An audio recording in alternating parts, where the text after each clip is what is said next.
Hi hello నమస్తే. మీరు చూస్తున్నారు మీనాక్షి రైతు బడి యూట్యూబ్ ఛానల్. మనం వచ్చేసి చోక్లతండ గ్రామ పంచాయతీలోని ఆమగోతి ప్రకాష్కు విక్టర్ అనే మందు ఇవ్వడం జరిగింది. విక్టర్ మందు కొట్టి ఎన్ని రోజులు అవుతుంది ప్రకాష్? 5 రోజులు అవుతుంది. మంగళవారం కొట్టినాం. 5 రోజులు అవుతుందా? 5 రోజులు అంటే ఇవాళ ఈ రోజు ఆదివారం. 5 రోజులకు నీకు ఎంత గ్రోత్ వచ్చింది? జానడు గ్రోత్ వచ్చింది. దగ్గర వచ్చిందా గనుపు? దూరం దగ్గరే వచ్చింది. దగ్గర వచ్చింది. సన్న ఇగురు దగ్గర కనుపు వచ్చింది. ఇప్పుడు నీ చేనులో అప్పుడప్పుడు బాగా గజ్జి ముడత చెట్లు ఉండే 20-30 చెట్లు ఉండే గజ్జి ముడత. నీటికి వచ్చింది. నీటికి వచ్చిందా? మొత్తం పగిలిందా? మొత్తం పలిగింది. నీటికి వచ్చింది. పూత ఎట్లా వచ్చింది అంటావు? దీంతో పూత కూడా బాగానే వచ్చింది. ఎక్సలెంట్ పూత వచ్చింది. అయితే తోట చూస్తే అయితే సూపర్ అవపడుతుంది.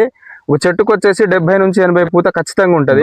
5 రోజులే అవుతుంది. దోమ నల్లి పురుగు మొత్తం పోయినాయి. మొత్తం పోయింది. తోట నీట్గా ఉంది. దీన్ని కొట్టుకోవచ్చా? వేరే రైతులు హ్యాపీగా కొట్టుకోవచ్చు. అసలు తోట నేను గత వారం రోజుల క్రితం ఒకసారి రావడం జరిగింది.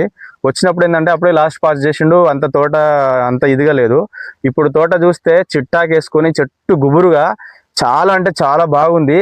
మళ్ళీ పూత కూడా ఎట్లా వస్తుంది అంటే సూపర్ వస్తుంది పూత. ఎక్సలెంట్. ఇప్పుడు ఇట్లా చూస్తే కొంచెం ఎండకు సరిగ్గా అవపడతలేదు, కానీ ఇప్పుడు లైవ్ గా ఇట్లా చూస్తే మాత్రం ఎక్సలెంట్ గా పూత వస్తుంది. మంచి పూతున్నది. దీన్ని అయితే ప్రతి ఒక్క రైతు వాడుకొని వాళ్ళ తోటలను మంచిగా చేసుకోవాలని కోరుకుంటున్నాను. ఈ వీడియో కనుక మీకు నచ్చినట్లయితే లైక్ చేయండి, షేర్ చేయండి, సబ్స్క్రైబ్ చేయడం మాత్రం మర్చిపోవద్దు.